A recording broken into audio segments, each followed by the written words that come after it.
Good afternoon. It's such an exciting thrill for me to be able to address the late students today. And I've been asked to talk to you about the topic of motivation. As I understand, during this lockdown time, which is very difficult for so many people, the uncertainty that a lot of people are struggling to stay motivated during this time, and that is completely understandable. So I'm just going to introduce myself a little bit. I'll just pull up my PowerPoint quickly. Right, so my name's Sharon Steyn. I'm an educational psychologist, and I have started my career as a teacher working at a reformatory, which was quite a grey underworld, I can tell you, and I've learned lots of skills during that time. Thereafter, I was a counsellor at various high schools in the Basin, and also I've lectured in psychology at Helderberg College. I've worked with young people my entire working life, and I love young people. Like, I love your passion. I love the fact that anything's possible. I also write a monthly column on psychological issues for the Boerlander, and I've been a guest psychologist on 3 TV programs the last 9 months, Hectic 99 and Tussen Ons, where I spoke about mental health. I also have a private practice at the moment, and I generally work with trauma, with addiction, with life skills, all kinds of things. And I use a method called brain working recursive therapy, which is a very short-term therapy that changes the neural pathways of your brain. So you don't have to see somebody for ages. You can actually just say what you want, how you would like to feel, and it's almost like magic. It works in a very short space of time. And I really enjoy inspiring, motivating, and encouraging everybody that comes across my doorstep, and I see it as my passion. I really love it. So let's start off with the outline of what we're going to talk about today. I'm first of all going to talk about expectations that you possibly had going into 2020, especially I think the first year students.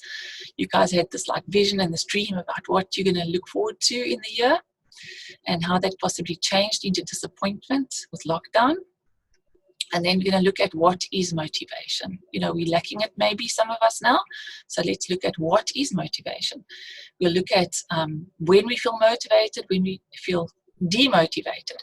And we'll look inward at ourselves.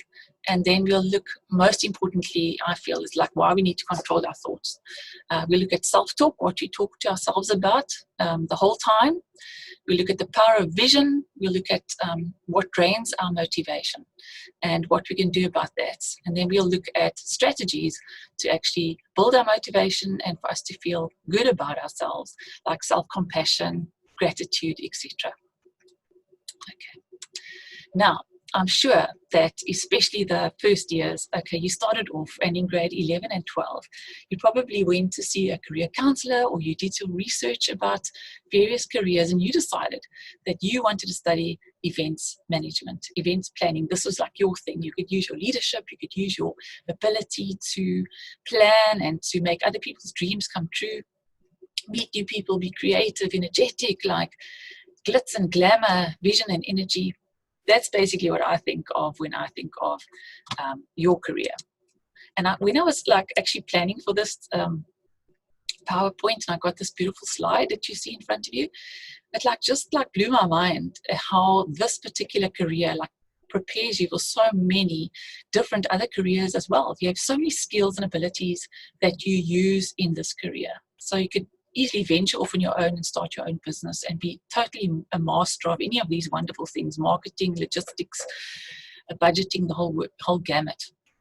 So this slide basically for me sort of shows like what events management represents. And I'm sure that you were all looking forward to this year. You were looking at the excitement, the beauty, the glitz and the glamour, as I said, the colors, the organizing, making people's dreams come true with your beautiful creativity and your organizational skills. And then, unfortunately, boom, the big disappointment happens. COVID comes in, lockdown starts, and a lot of your dreams and expectations that were winking at you so beautifully at the beginning of the year are just absolutely dashed. And what a huge disappointment, I'm sure. And I think so many missed opportunities, especially for the first years. I mean, I think that you are looking forward to certain things like friends and events and getting involved and your hands dirty and using your skills. And now you're sitting at home and you are unable to do that and get those experiences that you had so hoped that you would get. And I'm sure that with that comes feelings of loss, missed opportunities, loss, and you've got to grieve that, you know. And for some of us that are prone to depression and anxiety, like this kind of thing where we're sitting at home, sometimes feeling without a purpose, it just like makes that depression and anxiety even more real and even worse. And I think the second years as well, and third years, you have to get hours to complete their degree, practical hours, and that's not possible right now. That's also a huge disappointment and can lead to grief and loss. So what do you do with that? What do you do with the sadness and the feelings of loss and grief that you sometimes experience? Well, I think for any losses that we feel, we have to actually just recognize that it is a loss, and that we have to discuss it with somebody that we trust, maybe some family member or a good friend, and really sort of grieve that loss as we would grieve any loss, like a death that we might experience, and just acknowledge that we are feeling sad, and that's completely okay and normal given the circumstances. All right. Now, these are some quotes that I found in the newspapers and in the news about the hospitality industry. Per se, it says a lockdown 5 likely to have relaxations for tourism and hospitality industry. Hospitality industry urged to play fair during the 21-day lockdown and pay their workers. This was some hotel in Stellenbosch that possibly did not want to pay the workers, but was urged to do so. Lockdown causes total devastation to tourism and hospitality. Most industries will return to work in June, but this sector, which employs over 700,000 people directly and twice that amount indirectly, sees no end in sight. So, sounds very much like gloom and doom, hey? Not very positive, because it seems almost like there's no closure. You know, it's just like open-ended. And like, how must you guys feel? Like, when can we actually get on board and do what we plan to do, that we actually set our hearts on, that we've dreamt about, you know, get our careers on track? So my heart really goes out to you. It must be quite a frustrating feeling. Now, these are some possible reactions which you might experience when you see that the hospitality industry has, apparently there's going to be little movement until possibly next year. So maybe for the next 6 months, you know, nothing much is going to be happening. And you've got to maybe accept that and sit with that and decide what you can do with that, how you can reinvent yourself during this time possibly, how you can maybe equip yourself with more skills and abilities. So I'll get to that now. So maybe some of you, especially the first years, are questioning your career choice. You're wondering if you actually chosen the right industry to go into. Maybe it's affecting your motivation, and you feel you've lost your mojo, your magic charm, your motivation. Some of you might be feeling that everything feels absolutely pointless at this stage. And what now? But there's always light at the end of the tunnel if you choose to see it. Okay, and this is where I get to later to tell you how important your thoughts are in affecting your behavior, in affecting your feelings and your behavior. So what can you do in this time that you're sitting at home possibly? Maybe you can take stock of the situation and see, okay, what can I do about this now? What can I still control? What autonomy do I have in spite of this lockdown? And maybe you can say to yourself, what other courses can I do for free to enhance my CV and to make myself more marketable? For example, there are many online courses, mass online courses, which you could do. I mean, I've seen Shaw Academy offering a free course in digital marketing. And how could you do something like that to actually enhance your skills and your abilities, so that when you actually in the industry, you will have those extra skills to push forward and to make yourself almost like shine and stand out, you know, when compared to the next candidate that also applies for that same job. Maybe some management skills or management courses you could do.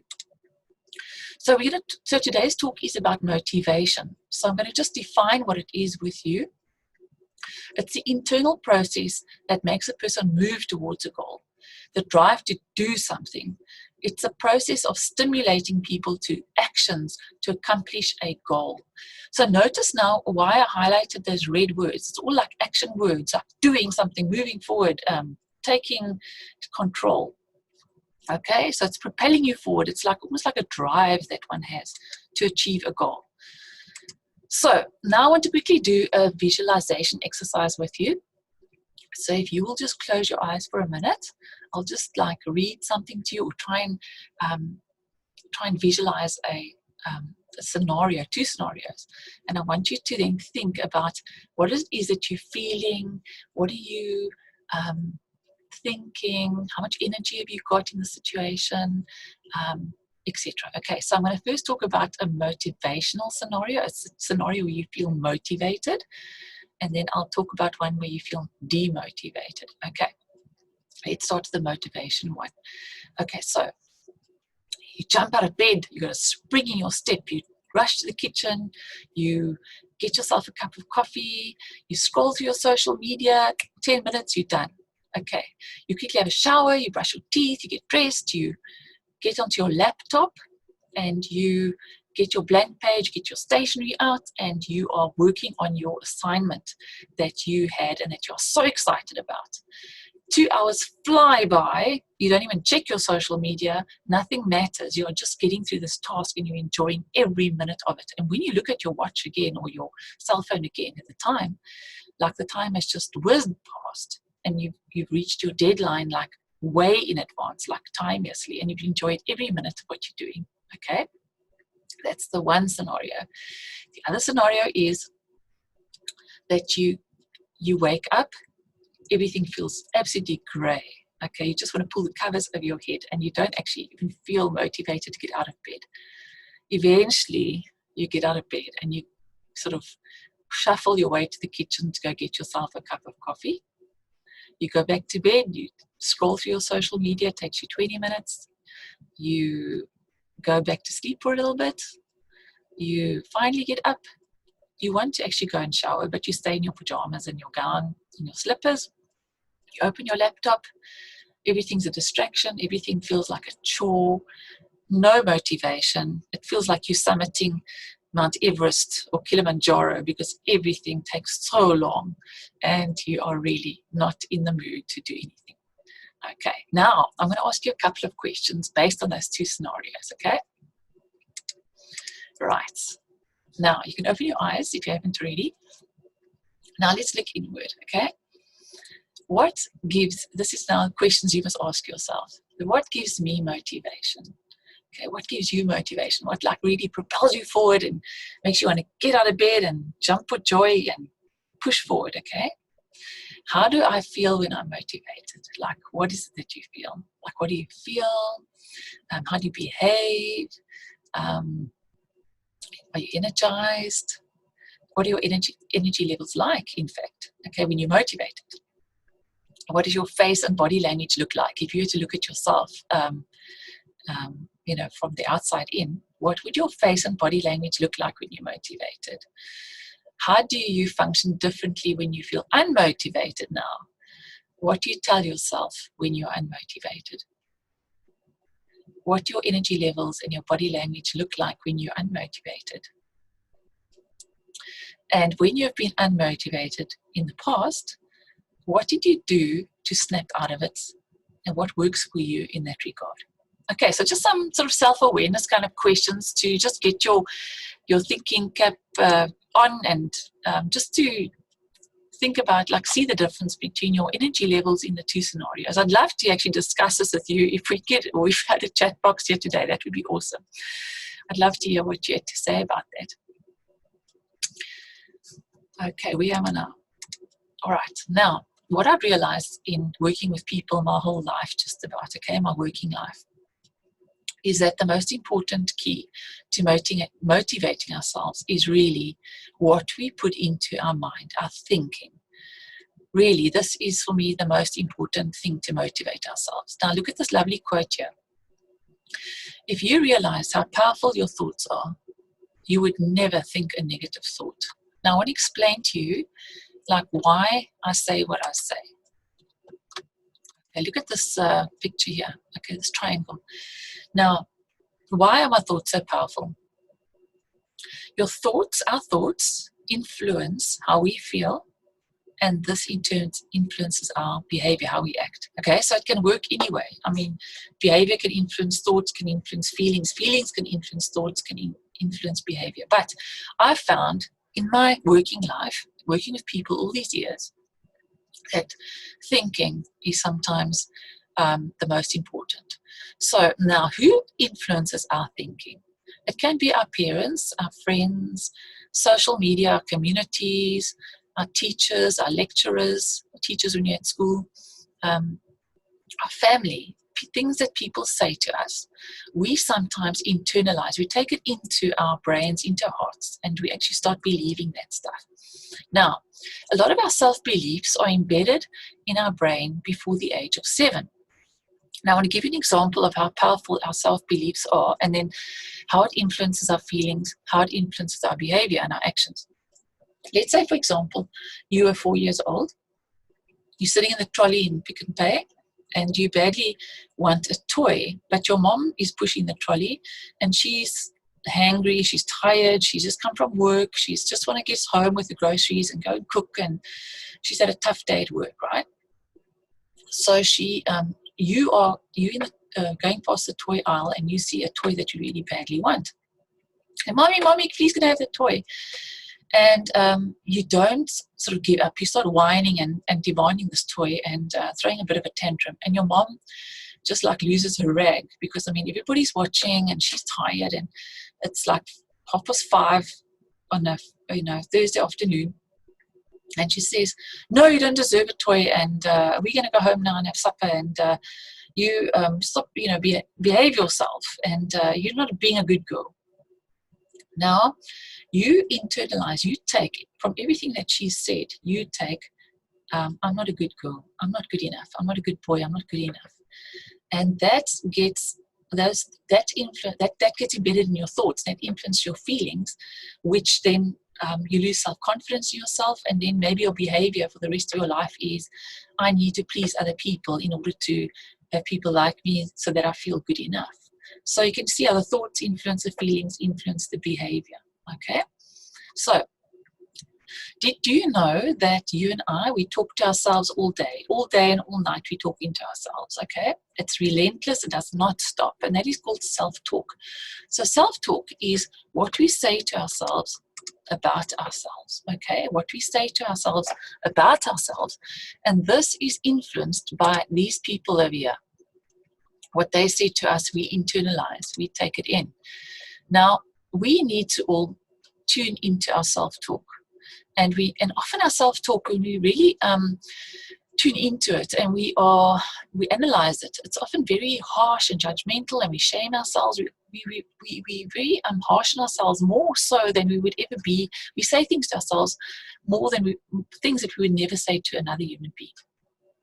So one of the ways to actually take charge of our thoughts is to take every thought captive. So to actually be aware of what's going on here, to grab that thought, to hold it up to the light and say, are you serving me or are you harming me? If you are harming me, just go away, please. You don't belong here.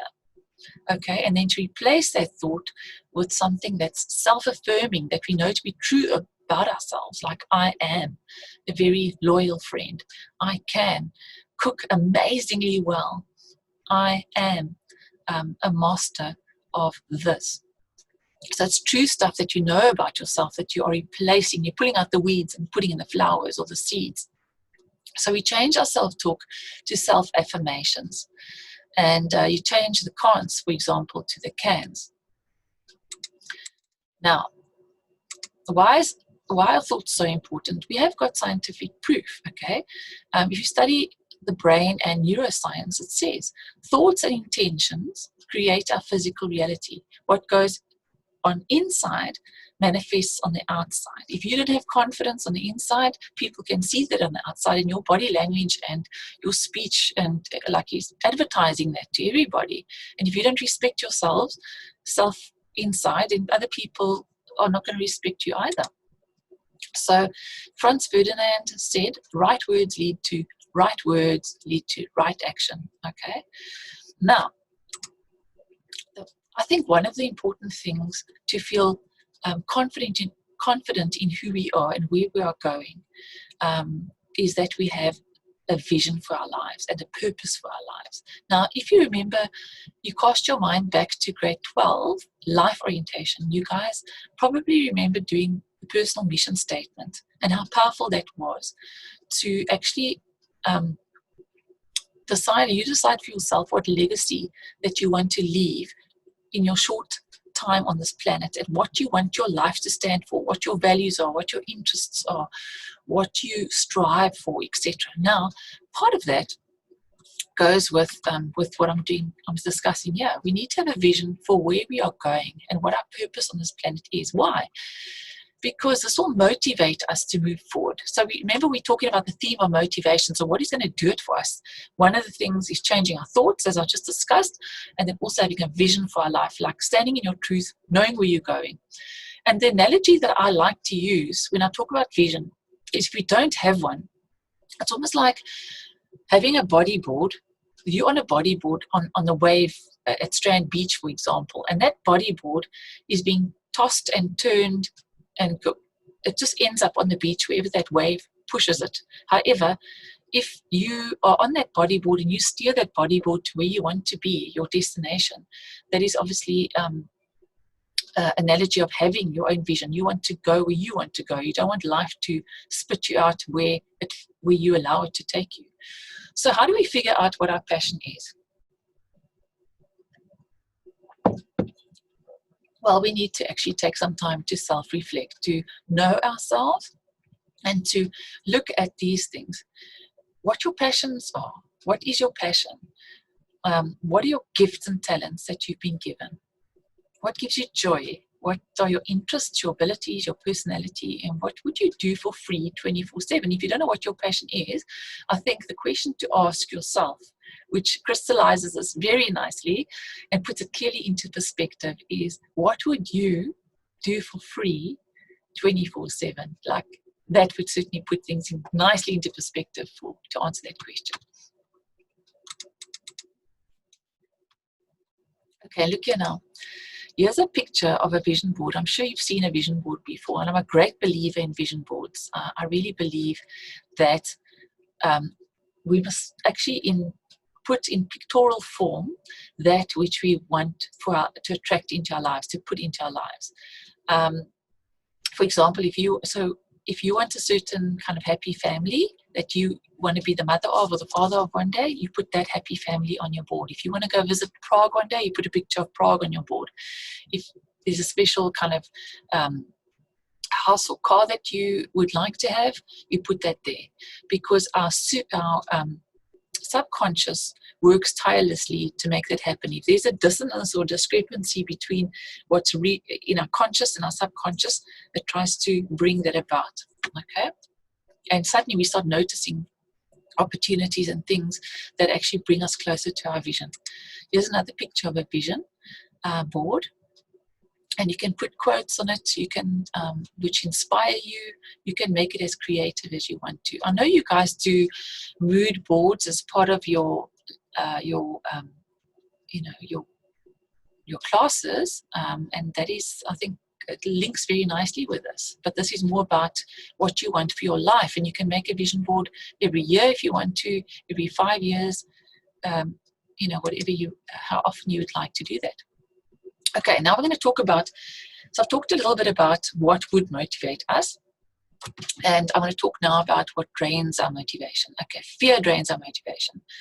It's a subtle anxiety of feeling that we're not going to achieve our goal, okay? And it slows us down and it keeps us in the safe zone. So we don't want to venture out and risk and take hold of opportunities. So what can I do about this? We can identify the fears that are holding us back. We can make a list of the worst things that could happen if we do the things we're thinking about doing. Then we can make a list of the things to do to prevent those from happening and what you are going to do if they do. And then this way you work through the scenarios mentally which make you feel prepared and relieved because you're awesome, okay? Number 2, you don't really believe in the chosen path. So maybe you don't believe where you are at now or the career that you've chosen, okay? You're actually doubting yourself. So we do something because we feel the urge to do it. We feel motivated to do it. We feel compelled to do it. We just get the spark of energy from nowhere. We just, like, nobody has to tell us to do it. We just like love it. Or we drag ourselves to do it because we feel that we must. So that's not really intention or coming from our own sort of volition. The thing here is that to keep yourself feeling motivated, your intuition has to believe in what you have chosen to do and in the way forward. So your whole being, you must like go in boots and all. So the belief in your objective is what's paramount here. The big secret to staying motivated in your effort is for you to really believe that you can achieve your goal. Not only to have the goal itself, and for you to believe that the path you're on is the one that will take you there. Because the second you stop believing that what you're doing is the right thing for you, your subconscious mind will start to steer you in another direction or in other directions. Okay, so there must be kind of, there can't be dissonance. Dissonance is like the two don't agree, okay? Your conscious mind and your subconscious mind have to agree. So you've got to jump in, like your whole, with all that you have has to be on board when you make a decision about going forward, okay, with your career, with anything in your life. So just to recap, you've got to visualize your goals. You can do that with a vision board. You can feel your goals as if they have already come true. Okay, you've got to actually you've got to do that, almost like standing in front of your vision board and sort of almost visualize your visions and what you have in your vision board as if they've already realized. Okay, some people find that very weird, but it's extremely powerful. The third thing that is a motivation drainer is called resistance. And this basically in a nutshell is all the things that give you anxiety about getting yourself to seeing a big project through to the end. So it's almost like you don't have the confidence to take your project that you start or your assignment or your course or whatever it is. You don't see yourself taking it through to the end. You actually lose confidence in the process. Now, how do you overcome this resistance? One of the things we can, and this goes back to your thoughts, okay, are daily affirmations, which are essential because your subconscious mind will believe anything you tell it. So bear that in mind, okay? Now, these are examples of daily affirmations, and I would encourage you to find ones that work for you, which you know are true, okay, about you, or if you don't know, and you dry up after 5, go ask somebody that you trust and love, like your mom, or your best friend, to tell you what is special about you, what is like really amazing about you. And then you repeat those things. You can start the sentences with these words, I am, ... and complete that sentence, or I am, or I can, ... if you want to, or I feel, I am a strong and dynamic go-getter. I can achieve amazing things when I put my mind to it. I feel energized and motivated to do my best work. Okay, I'm beautiful inside and out. Okay, you can even see, like, I'm even aware, like, as I'm saying it to you, like, my body language, like, just saying those words are, like, energizing me so much, okay? And I mean, I can only imagine what it'll do for you when you are saying, replacing those ... with something that's true for you. Right, now the importance of routine, okay. Confucius, so he said, it does not matter how slowly you go as long as you do not stop. So basically, when you start something, just plodding and putting one foot in front of the other to get to the final destination, consistency after making a decision is like really all important. So I think I found actually also when I help children with study methods or people who are anxious, to get a structure routine really makes a person feel very safe. Now, some of you might say to me, yeah, but I don't actually like a structure routine. I like to fly. I like to negotiate or navigate life by the seat of my pants. I like to be impulsive, and that's fine. That's possibly your personality. But I was also thinking in preparation of this presentation that when you look at that slide with events management. You guys are having to be very structured and very organized and have to-do lists in order to get through your project successfully if you are managing that project. So a structural routine makes us feel safe and in control, and it's a very good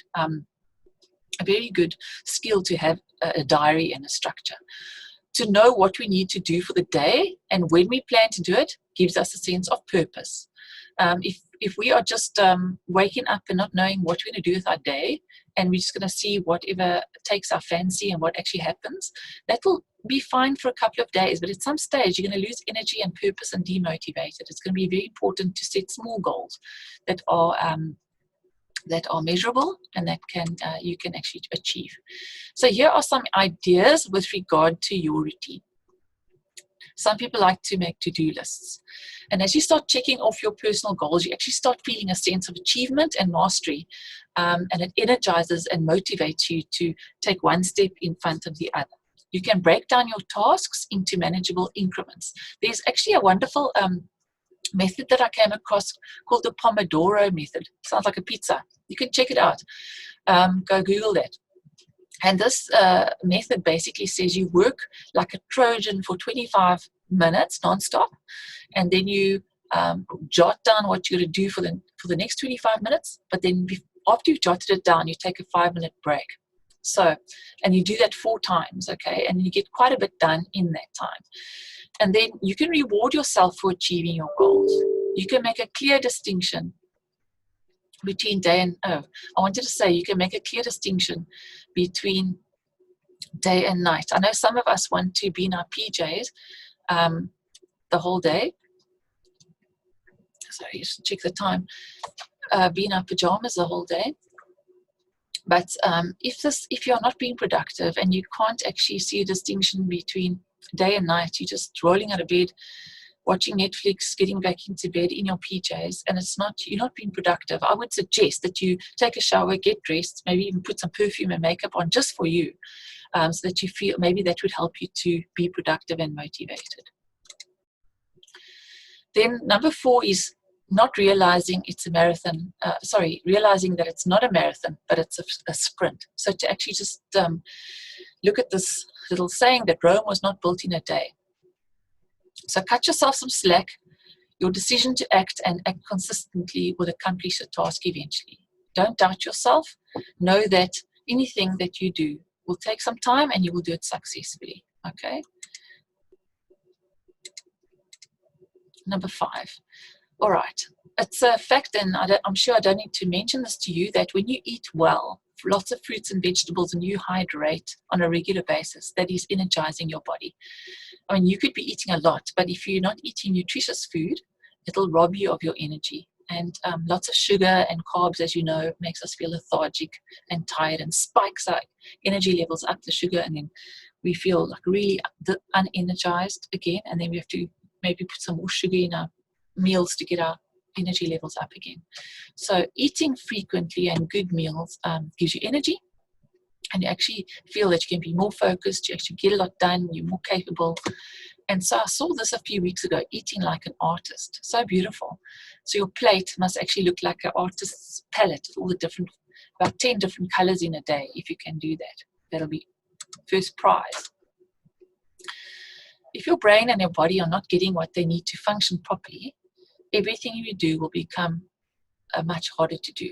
And it might look like you're lazy, that you lack motivation, but actually it's not that at all. It's just that you don't have the energy and the spark and the desire to actually go forward with great energy. Poor sleep and quality of sleep and not sleeping enough. Good sleep, obviously, we need to have our cells replenish, and to sleep properly. If we don't sleep properly, we feel unenergized, we feel like zombies, we don't get as much done, we're not as productive. And to have 7 to 9 hours of sleep a day would make us feel like Superwoman or Superman. Okay, it's really important. And also, our body metabolizes during that time as well. Working too much. I don't know if many of you are working too much right now, but maybe you just need to take note of this for when you are in the working world, because I mean, your jobs that you're going to be doing are going to be very demanding and very long hours that you'll be working. So balance is really important, and looking after yourself. There is a bit of a kind of mentality in society where the hustle or die kind of mentality, where people, you know, the longer you work, almost like the more kudos you get, you look like a star. But I think it's about working smart, and when you work, like, just put it all in, and obviously balance and relax and look after your body and your physical and mental state and health, and showing yourself self-compassion. I'm going to talk about this a little bit more just now. Okay, this is a biggie. Avoid negativity at all costs. I think that you guys who've gone into this kind of career, you love people, and I'm sure that you want to serve people, you want to make people's dreams come true. You're obviously selfless. A lot of you are very, very selfless. But I'm sure when you're dealing with people the whole day and all day, and also in close quarters in your classes, you're going to pick up the negativity. And how are you going to shield yourself from this? Negative people are completely draining. It is frustrating when somebody is constantly being negative towards you. Negativity can consume you by having self-limiting beliefs. Some people can be extremely toxic, but don't let their ways steer you from your greatness and your path.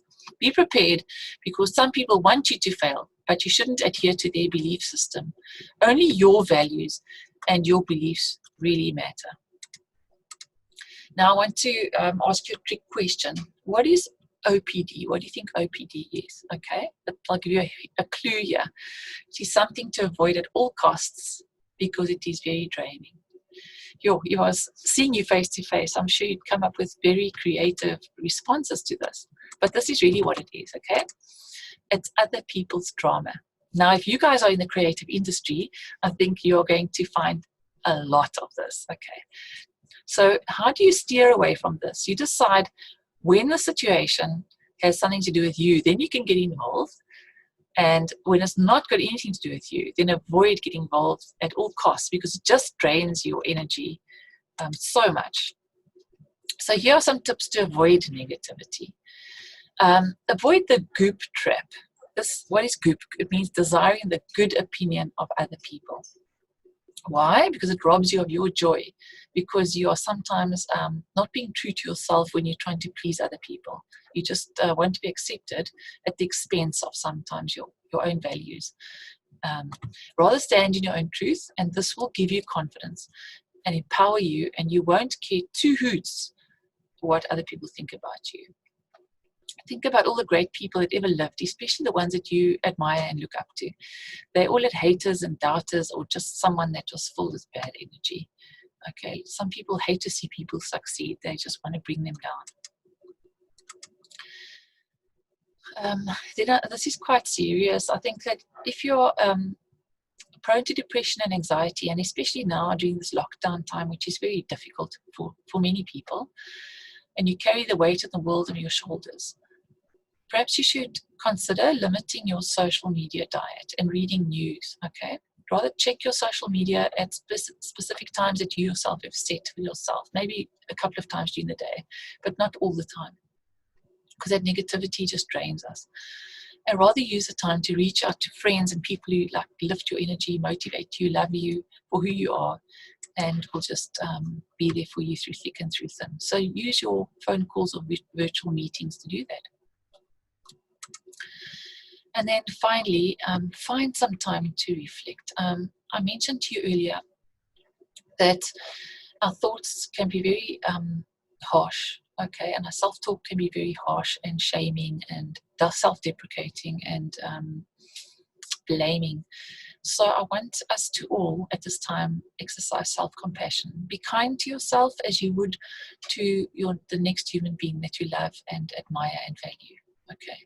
When you find yourself being harsh to yourself, change your words to love and nurture yourself instead.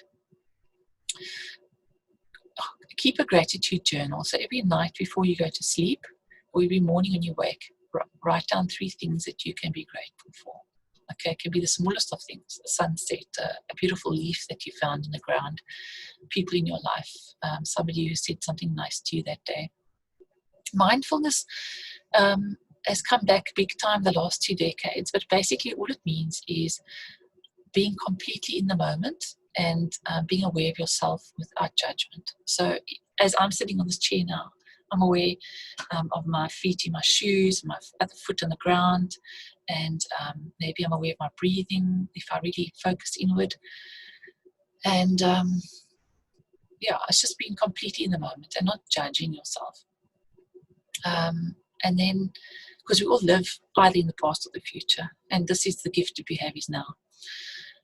If you are feeling unmotivated, and in spite of everything I've said, you still feel, oh, Sharon, I don't feel up to it. I don't feel motivated today. Well, I want you to know that that is absolutely fine, and that you can accept that of yourself, and just accept it. I'm not feeling motivated today. That's fine, and then just be in the moment and live it for that time. And if you later on feel that you'd like to do something small, then maybe you can get yourself to do that if you are in the mood to do that. And finally, physical exercise. Okay, I don't think I mentioned this earlier, but physical exercise is a great thing to release endorphins, dopamine in the brain, makes us feel happy, gets us motivated. And I would say even if you do like 10 minutes of something online, some yoga, some Pilates, walk around the block, it does wonders. It does absolutely wonders. And it's also that whole body, mind, and soul connection. Oftentimes when we exercise, our thoughts improve, we want to actually eat better, and we sleep better, definitely. Okie dokes. Well, there's my PowerPoint slide. Thank you for this opportunity that I could spend with you. I hope that this was valuable, at least even if you took one little nugget out of this whole presentation. It would make me very happy, and I'd feel that my job was well done. I'm just going to leave my details here. There's my website if you want to go and have a look at it. And I know the college, the academy has got my telephone number. And thank you for the privilege. Have a wonderful week, and God bless. Okay, bye.